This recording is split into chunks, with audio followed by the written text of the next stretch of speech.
Hi guys! Welcome back again to my YouTube channel. Ano pa, 1:40. Ngayon pa lang kami lalabas sa bahay. Sisimba kami ni Marvin. Dapat dito lang kami sa malapit kaso late na kami. Kakakain lang nga lang namin kanina ng namin breakfast saka lunch na eh. Brunch. So nakaayos tayo ngayon. Light makeup. Charing. Hindi to light makeup. Yan na lang tayo ulit nakapag-ayos. Tapos kahapon nga binigyan ako ni Hailey ng mga gamit. Ang daming gamit. Tapos ayan, may hikaw siya na binigay sa akin. May mas malaki pa dito. Tapos may sakto lang yung laki. Kaya sinukat ko. Hindi ko alam kung saan yung pupuntahan namin ni Marvin. Pero sisimba kami guys. Mula sa siya, STC. Oh, ba't ka naghuhubad? Ah, okay. Lalabas mo yung bag mo. Malamig din pala. Buti na nag-jacket ako. Sabi ko kanina, kaya ko yung lamig. Tapos humahangin guys. Malamig eh. So, lakad na tayo. Papunta tayo sa Makawan. Doon tayo sa kanyang bus. Effort ako sa kilay ko guys ha. Pansinin nyo yung kilay ko. Lalamig siya. Dati yung 9 degrees, hindi pa malamig yun. Yung malamig na eh. Ay! Buti na nagsuot ako na to, ang jacket. Pero hindi siya makapal. Iba na. Pang fall talaga siya. Dogs na.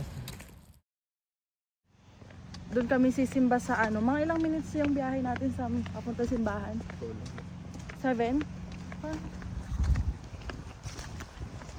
Sisimba tayo. Madami tayong kailangang ipagpasalamat guys. Mag-iisang taon na kami ni Marvin dito sa Canada. Next month, isang taon na kami dito sa Canada guys. Kalain nyo yun no? Bilis no? Pero yung feeling parang kadadating pa lang din namin. Lalo na pag minsan nasa biyahe ako, ngayong mabilis nang dumilim. Ang lamig na. Minsan naiisip ko parang kakasimula pa lang namin ni Marvin kasi bumabalik yung bumabalik yung feeling nung bago pa lang kami dito. Gawa ng malamig na eh. Ay, tagal din kami hindi uli nagkasabay ni Marvin ng day off. Ngayon na lang talaga guys. Kaya Thanks Ma'am Joy. Thanks Ma'am Joy. Pinayagan niya si Marvin. Magka-day off na ng linggo. So magkakasabay na kami lagi ng day off ni Marvin. Sunday! Kasi gusto talaga namin magkasabay. Siyempre busy na eh. Papasalamat tayo kay Lord. Madami tayong papasalamat. Lahat ng pagsubok na nalampasan. Lahat ng blessing na binigay ni Lord. Tapos yun si Marvin malapit na matapos. Konting push na lang. Konti na lang ba? Tapos si Marvin, ay nag-aabang na sila ba ng vlog mo? Go-abong din naman. Oo, may mga nagko-comment yung vlog mo daw sa school. Wala pa kasing cellphone si Marvin. Pero syempre, may panibagong blessing tayo eh. Malay mo, makabili na tayo ng phone. Pag dire-diretso na, mabibili na natin ng phone si Marvin. Mag-vlog na siya. Baka makapag-vlog siya mga December. Kung hindi pa pala rin, January, last sem na niya. Sayang naman yung buhay estudyante dito sa Canada. Pero at least, yun, din yung mga kasama niya. May share nila experience nila dito kasi last time na nila. Yung mga struggle nila bilang estudyante dito sa Canada. Tapos nagtatrabaho pa sila. Stress na sa school. Pagod sa trabaho. Diba? Pero at least, no? Patapos na. Kaya yung mga padating pa lang, yung bago pa lang dito, huwag kayong mawalang pag-asa. Kaya nyo yan. Di nyo mamamalayan, patapos na kayo. Di ba, be? Oh. Di nyo sila Marvin. Nagulat nga kami. Sabi ko, November na. Tapos ang last time nila Marvin, January. Di ba? Napakabilis lang ng araw. Malay nyo, di nyo mamalayan. PR na kami dito. Wow. Manifesting sana pagdating ng araw. Kasi ang dami ng balita ngayon eh. Grabe. Ang balita ngayon dito sa Canada. Yung sa, yung Omni ba yun, be? Omni News. Yung mga sa Pilipino, yung mga yung hanggang 500,000 na lang yung pag-ano sa PR. So ang dami nagko-comment na mga temporary work permit na hanggang 2025 daw yung kanilang permit. Paano daw sila? Kasi after 2 years, ang alam ko sa kanila, after 2 years mong pagiging temporary work permit, dun sila mag-a-apply ng permanent resident. Tapos, ang dami nag-comment na dapat meron kayong mga plan A, plan B. Tapos yung kukunin nyo talaga, yung talagang skilled talaga. Kasi may iba na pumupunta dito. Server sila yung parang mag-sponsor ng mga Tim Hortons, mga server, mga ganon. Eh, pahirapan na daw yun ngayon. Kasi syempre, hindi lang naman Pilipino ang mga pumupunta dito eh. Ang dami, iba-ibang lahi, puro student.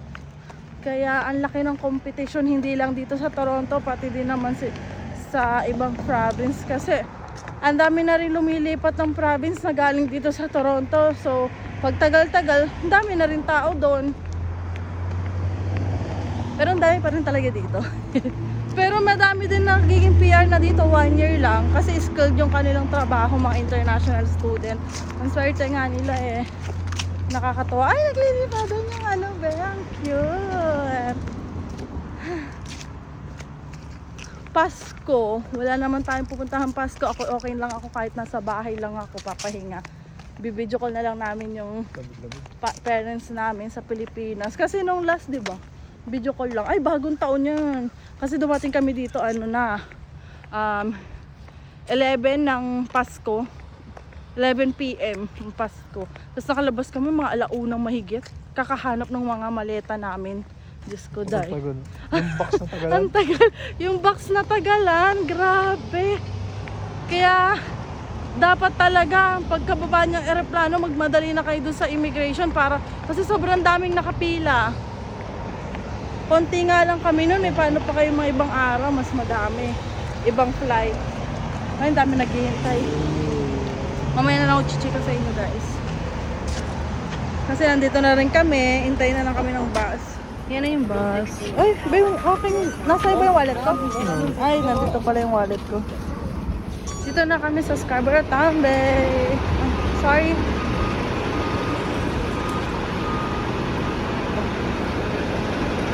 Yun na ba? Yung kakababa lang?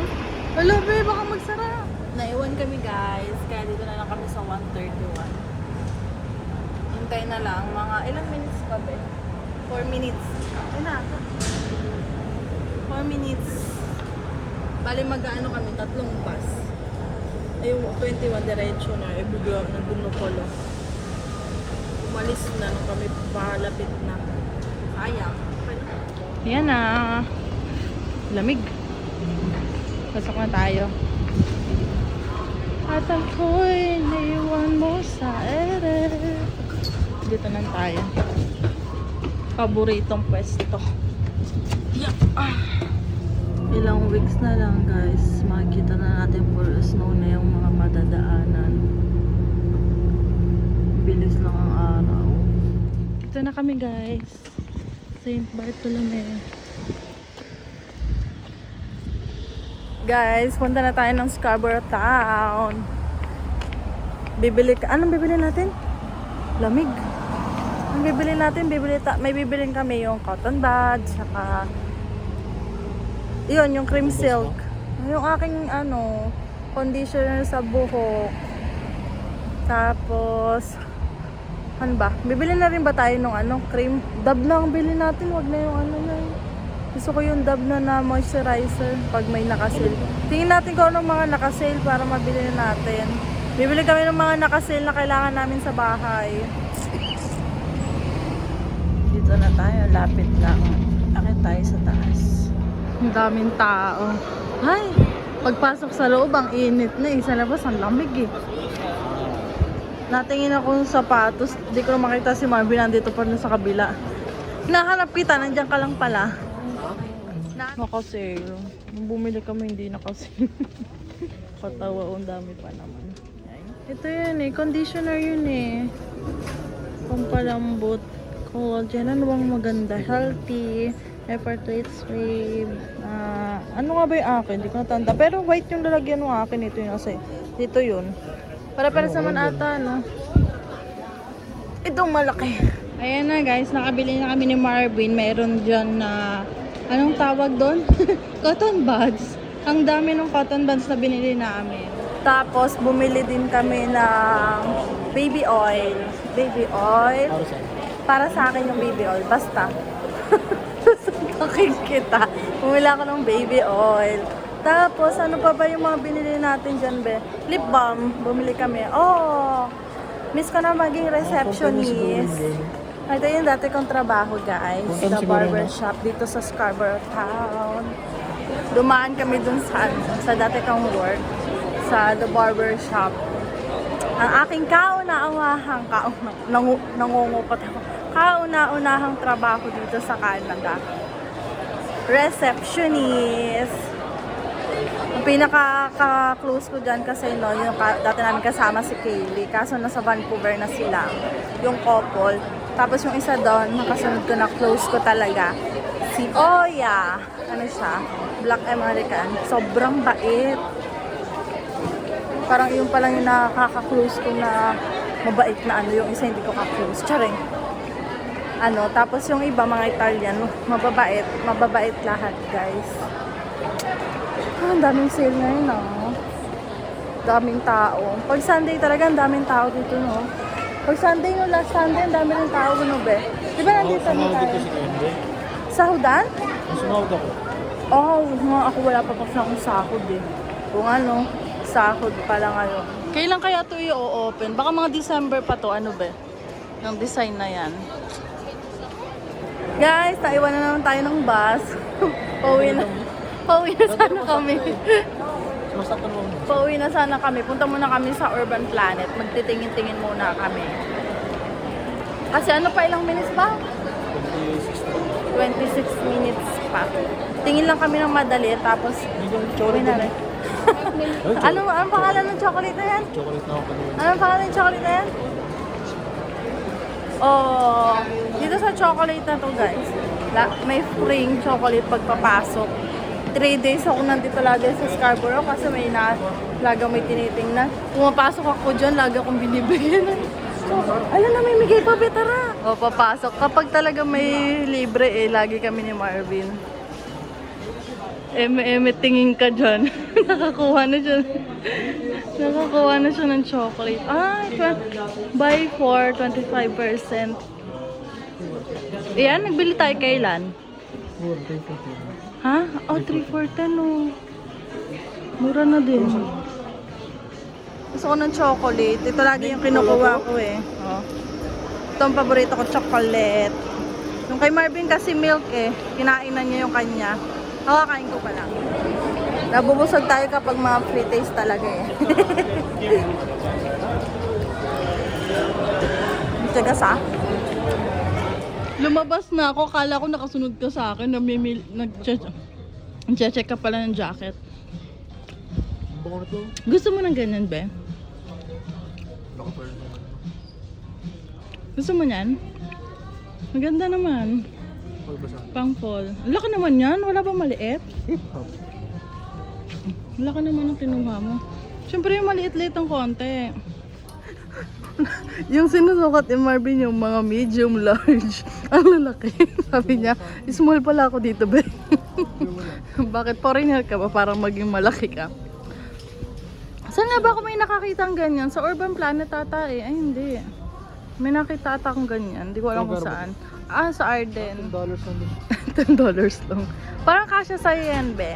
Ito guys, yung mga nakasale to. Nakasale. Large. Hindi yung kasya sa'yo. Baka hindi kasya sa'yo, large eh. Pero try mo pa rin. Wow, hot. Let me see. Ay, ang ganda. Hindi kasi, inaano kasi yan. Anong malaki, ginaano kasi yung pinagdidikit. Ganyan yan, be. Tama ba ganun? Sige nga, ano mo nga. Itasok mo. Bagay kay Marvin. Natutuwa ako. Kasi hindi siya mahilig sa mga ganyan. Kaya himala nagsukat siya. Ganda, be. Nandito na kami sa bus, guys. Uwi na. Hindi na pa namin alam kung ano yung uulam namin. Ang dami pa namang naka-frozen Ay, doon. may chicken pa tayo dun. Prito. Ay, hindi kaya nakita ano. Ay, oo. Oo. Sige, yun na. May Mang Tomas pa ba tayo? Sarap nun eh, nung Mang Tomas. Ewan ko. Mas kato ba lang pala? Oo, maaga pa. Alam, dilim na no. Alas 4 pa lang. Magsa 5 pa lang eh. Diba? Tignan nyo guys. Madilim-dilim na sa labas. Ay, bet na bet ko yung kilay ko ngayon. Buwaghag na yung hair ko. Pag natural na natin yan.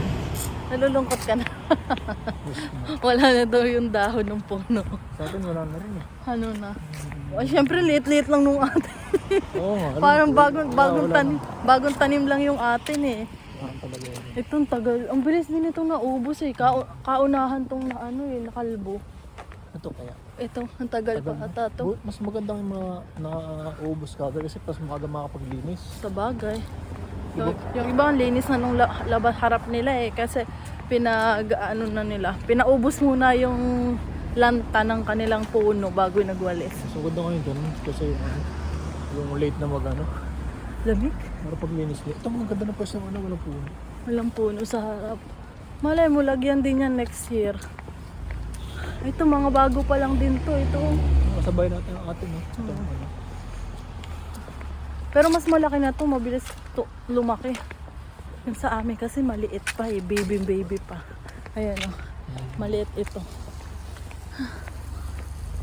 putik. Kala ko Pilipino. Mukhang Pilipino. Hindi.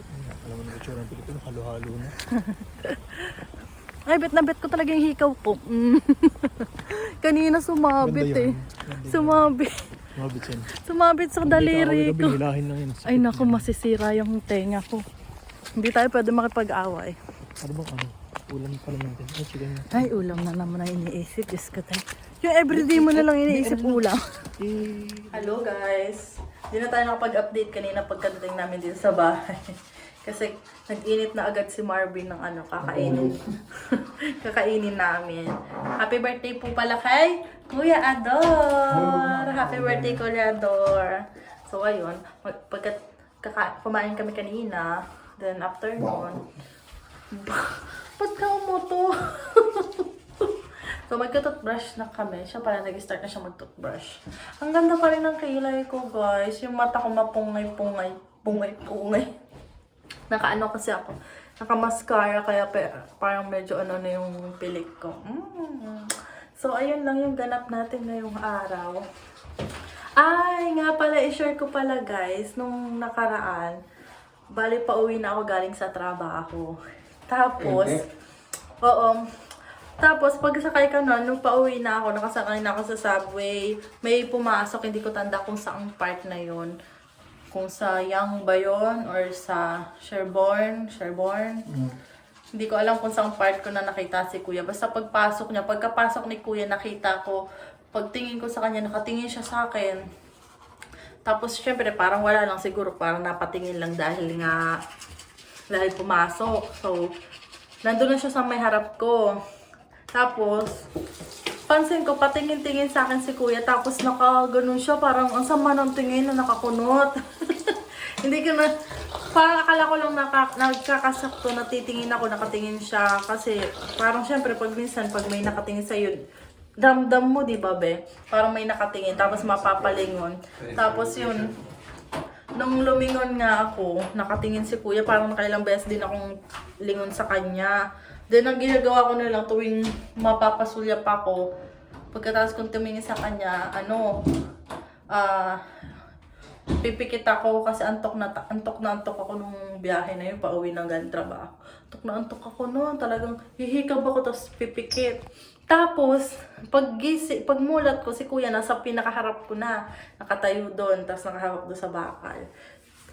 Edi, pumikit na lang uli ako. Tapos nung pagmulat ko ulit, tinanong ako, Ate, Pilipina ka ba? Sabi ko, oo Kuya! Kasi nung una akala ko ano siya, Chinese. Mukhang Chinese si Kuya. Tapos yung ikaw ba si Crystal? Asawa mo si Marvin?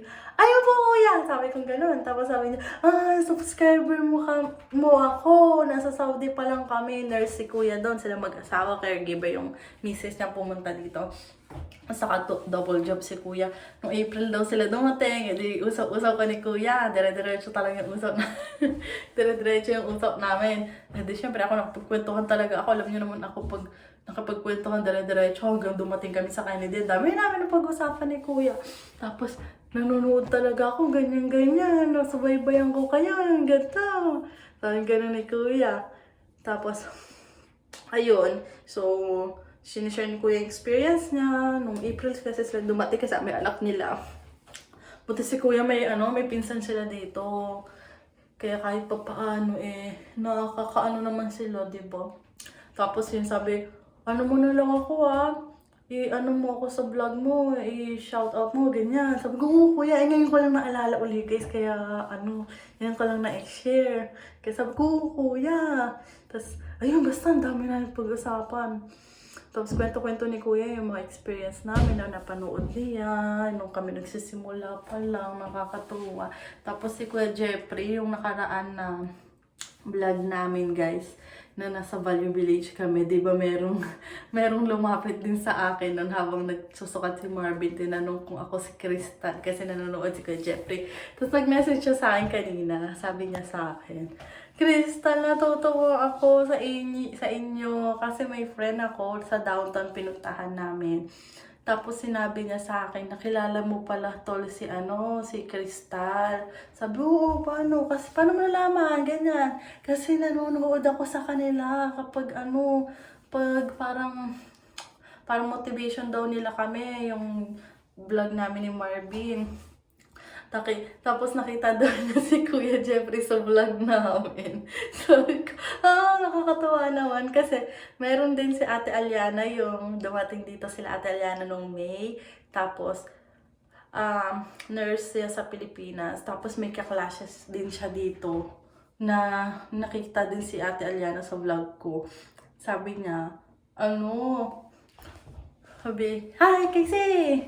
Kasi class talaga na kami natin na meron nga daw yung kaklase daw niya nanonood din sa amin ng vlog.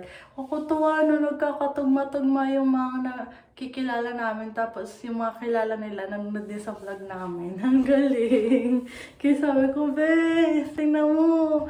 Sabi ko kay Marvin kanina, sabi ko, ang galing no, oo nga.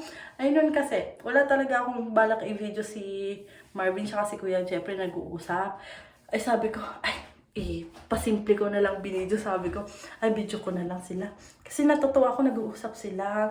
Siyempre si Marvin, bihira lang din yan, doon lang yan sa mga klase niya. Tapos kung may makakausap man yan, konti lang, mahaba rin yung pag-usapan nila. Tapos kasama ko yung asawa ni Kuya Jeffrey, chika kami na chika ni ate habang kami nagsusukat. Yung tipong yung asawa, yung partner namin dapat na makakabili sa Value Village, kami yung may nabili. Kami may nabili. Grabe, nakakaano So, ayun. Sinare ko lang sa inyo, guys. Ngayon, sobrang busy ko talaga. Kaya, hindi ako talaga ng messenger ko. Kasi, alam niyo na, tabaw-tabaw. Tsaka, basta, inaano ko muna. Ang dami kasi iniisip Kaya, inaano ko na lang muna ginagawa ko na lang busy yung sarili ko sa mga kung ano-anong bagay. Siyempre, hindi mo talaga maiiwasang madaming iniisip. Siyempre, dami natin bills, di ba? Okay lang yan. Malalampas naman natin lahat yan, di ba? Di mo kami, daming nangyari.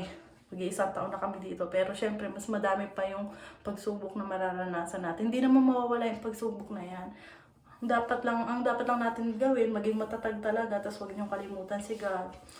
Kahit hindi tayo nakakasimba minsan, syempre kailangan nakipag-usap pa rin tayo kay God. Pasalamat ka sa lahat ng blessing na natatanggap mo. Mag-sorry ka sa mga maling nagagawa mo, mga ganyan, di ba? Syempre si God lang talaga yung takbuhan mo pag problema ka. Minsan nga, syempre, siya kami mag-asawa. May time naman na may pag-aaway, di ba? Pero hindi namin pinag-aaway ng pera. Ano lang naman, yung konting tampuhan lang na, Hindi nagawa yung ganyan. Pero kami naman, hindi namin pinapalala yung away. Lalo na yung mga partner, may partner dito. Syempre, dapat ganun. Dapat nag-uusap talaga kayo ng partner nyo. Huwag yung palalain. Kasi kayo lang yung nagdadamayan dito sa Canada. 'Di ba? Kami naman, ni Marvin, pag hindi namin naayos ngayong gabi, kinabukasan ng umaga, pagkagising-gising, okay na kami. Doon. Hindi namin pinapahaba na ng ano. Ang hirap na, syempre, si Marvin, nag-aaral, nagtatrabaho. Tapos, dadagdag pa ako, di ba? Huwag na tayong dumagdag. Supportahan natin yung mga partner natin, mga international student. Syempre, stress din yan. Hindi lang natin napapansin. Stress sila sa, kahit sabihin nilang, okay lang ako, be. Naging, mataas yung grade ko, ganyan, ganyan. Pero syempre, bago nila makuha yung matataas na grade, sobrang stress sila dyan, para dyan, di ba? Tapos alam niyo, pag minsan nga, pag pag mayroong failure na nakaano si Marvin, na hindi niya nakuha, tapos nakagastos kami na medyo malaki, talaga nagsusorry siya sa akin. Sabi niya, "Be, sorry, ganun siya ng ganun." Kasi inaano niya na sa akin na, kasi ikaw yung nagtrabaho niyan, tapos ganito lang ang nangyari, ganyan. Sabi ko, huwag mong isipin yun, mababalik din natin yun, huwag mong i-ano yung sarili mo, sisihin mo, ganyan, ganyan. Okay lang yan, kikitain natin yan. Sabi ko, tapos ngayon, kinita na namin yung perang yung ano. Sabi ko, dali lang yan. Ano ka ba? Okay lang yan, madami pang chances para sa atin. Hindi naman yan, pwede pa naman yung ulitin, di ba? Ganun lang. Siyempre, kapag yung isa sa atin nadadown, kailangan, yung isa matatag talaga. Kaya hindi pwedeng parehas kayong yung tipong parehas na kayong down. Lalo pang nagda-down, di ba? Siyempre, may time na, halimbawa, ako yung bagsak na bagsak. Dinadamayan ako ni Marvin, tulad nung namatay yung lola ko. Talagang down na down ako noon. Talagang bughos talaga yung iyak ko na hindi ko na maintindihan. Gusto kong umuwi, ganito, ganyan, ganyan, ganyan. Ang dami pumasok sa isip ko. Tapos yung nawalan ako ng trabaho na 3 weeks, sabi ko, so nakukuha ng tuition, ganyan. Sobrang stress talaga ako kahit nasa bahay lang ako na naghahanap ng trabaho kasi siyempre babawasan namin yung pera, ganito, ganyan. Hindi pa namin buo yung tuition, ganyan. Diba? Lahat naman yan nalampasan natin, diba? Kaya talagang huwag kayong mawawalan ng pag-asa. Bawat araw, may pag-asa tayo. Ang sabi niya sa akin ni Marvin, mahalaga, be, gumigising tayo everyday. Yun, kasi everyday naman talaga may panibagong araw. So, panibagong pag-asa yan. Siyempre, nakadepende na lang sa'yo yung tipong, yun, walang nangyari yung buong araw, wala ka namang ginawa. So, bakit ka mag-expect na may magandang balik, may magandang mangyari talaga? Siyempre, hindi lang naman dapat iasa mo lang sa ganito, ganyan. Dapat gumagawa ka din. Ginagawa mo din sarili mo. Parang, kaya minsan sabi ni Marvin sa akin, ba't ka nag-expect sa ganito, ganyan? Wala ka namang ginawa, ganyan. So, minsan gusto mo yung ganyan pero wala ka namang ginagawa. Kung gusto mo yan, edi anuhin mo, ipakita mo na gusto mo talaga, gusto mo makuha. Tapos wag gabi niya, busy ka, manage mo yung oras mo para magawa mo rin yung gusto mong gawing iba. Sabi ni Marvin. Yung mga ganyan, syempre, maganda rin naman kung may partner tayo na ganyan. Diba? Syempre, mas matured sa akin si Marvin. Tapos pagdating naman pag mag-isa ka, maganda rin naman makapag-usap ka sa pag nagkaroon ka ng kaibigan. Pero wag lahat, syempre. Wag lahat na hirap din magtiwala. Pero syempre, kung gusto nyo mag-share sa akin, share nyo sa akin, walang problema sa akin. Hindi naman ako, mabuka lang ako pag sa atin. Pero kung may lihim kayo, okay, sa atin lang. Pero minsan, sinasabi ko lang sa boyfriend, sa asawa ko. Siyempre, sabihin ko, nahirapan si ate, ganito. Ano kayang pwede kong i-advise? Kasi, siyempre, ako, mas madami na na-experience si Marvin. Malay mo, na-experience na rin ni Marvin yung na-experience ni ate or ni kuya. At least may ma-advise. Kasi, sa amin naman ni Marvin, talaga kami, parang pag may nangailangan, kailangan makausap, Yun, meron kaming kakilala na gusto namin pupuntahin dito sa bahay kasi wala mo problema, ganyan. Sabi ko, ate, punta ka dito kung gusto mo. Para malibang-libang ka, magluto akong pagkain para sa'yo, kwentuhan tayo kahit ano. Sabi ko, ganyan. Tapos, siyempre, may mga ibang international student talaga na hindi mahihiwasan, nakukulangin talaga sila sa pera. Kung may sobra lang sana kami, willing naman kami magpahiram eh. Pero at basta babalik ka kasi syempre ang hirap kitain. Okay lang sa amin kahit matagal mabayaran, kahit mag-utay-utay lang kayo ganyan. Okay lang naman sa amin. Kami naman willing naman kami tumulong, basta meron kami, may sobra kami. Hindi naman kami madamot kapag may kailangan sila. Kailangan nila ng reviewer na halimbawa kay Marvin, merong international student na kaparehas ng subject ni Marvin, kailangan nila ng ganito, ganyan. Willing magpahiram si Marvin para may reviewers lang. Pwede nibigay ni Marvin yung mga exam quizzes. Matataas naman yung mga exam quizzes ni Marvin, kaya worth it naman hiramin yung kanyang mga test paper or mga kung ano man niya. Kung gusto niyo magpa-tutor kay Marvin ng math, easy rin. Si Marvin kasi magaling talaga siya sa math, guys. Kaya sana pag nagka-baby kami, makuha yung utak talaga ng asawa ko. Ganon. Lagi namin sinasabi, basta makuha ng anak natin yung pagiging positive mo lagi. Sasabihin niya. Kasi yun yung pinaka nagustuhan talaga yung Marvin, yung pagiging positive ko. Kaya nga dati pag nagda-down na siya, kasi syempre na mas pressure kasi siya yung nag-aaral, di ba? Syempre ang hirap pag bumagsak, kaya nga nandito, ganyan-ganyan. So, dumating na sa point na hirap na siya. So, syempre kailangan tayo. Di ba nga dapat nga meron na akong mag-sponsor sa akin na caregiver. Binitawan ko siya. Hindi ko siya tinanggap para kay Marvin. Kasi that time, pa lang kami dito. First sem pa lang ni Marvin. Sobrang nahirapan talaga siya ng first sem niya. As in, guys. Kaya, kinausap ko yung mag-sponsor sa akin na hindi ko natatanggapin. Gusto kong tumuloy dun sa pagiging caregiver kasi gusto kong bumalik yung asawa niya sa bahay kasi nasa retirement home. Kasi sabi niya iba yung feeling ng nasa retirement home siya. Dahil nasanay ako, nakasama ko siya. Naiyak talaga ako nung kukwento siya.